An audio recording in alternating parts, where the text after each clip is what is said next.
Hi மக்களே, வணக்கம். எல்லாரும் எப்படி இருக்கீங்க? நல்லா இருக்கீங்களா? இன்றைய பொழுது நம்ம வீட்ல எப்படி போச்சுன்னு பார்க்கலாம் வாங்க.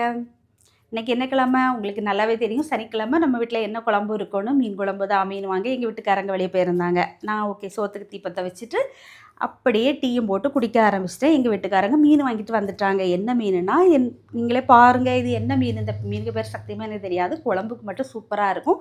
அப்படியே குழம்பு வச்சு மீனையும் பொரிச்சு எங்கள் வீட்டுக்காரங்களை வேலைக்கு அனுப்பிட்டு நானும் கிளம்பிட்டேன் நாகர்கோவிலுக்கு போகிறதுக்கு.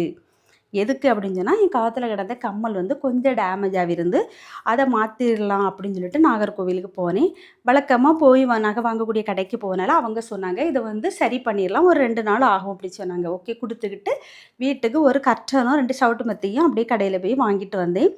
ஓகே எங்கள் வீட்டுக்காரங்க வரது வரல நம்ம வெயிட் பண்ணக்கூடாது, நம்மளே மாற்றிடலாம் அப்படின்னு சொல்லிட்டு சேரை தூக்கி போட்டு அதுக்கு மேலே ஏறி படப்படன்னு டோர் கர்ட்டனை பழைய கர்ட்டனை கலத்திக்கிட்டு இருந்தேன். என் பொண்ணு வந்து ஹெல்ப் பண்ண வந்தாங்க.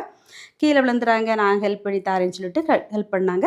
ஓகே பழைய கர்ட்டனை அப்படியே வெட்டி ஜன்னலுக்கு போட்டுடலாம் அப்படின்னு சொல்லிட்டு அதையும் கட் பண்ணி எடுத்து வச்சுட்டு, கரண்டு இல்லை பார்த்துக்கங்க அப்போது, இல்லைன்னா உடனே தச்சிருப்பேன். ஏன்னா அதையும் தச்சு எடுத்து ஜன்னலுக்கு மாட்டிடணும். நம்ம வேலையை நம்ம செய்யணும், யாரையும் எதிர்பார்க்கக்கூடாது. இதான் என்னுடைய பாலிசி.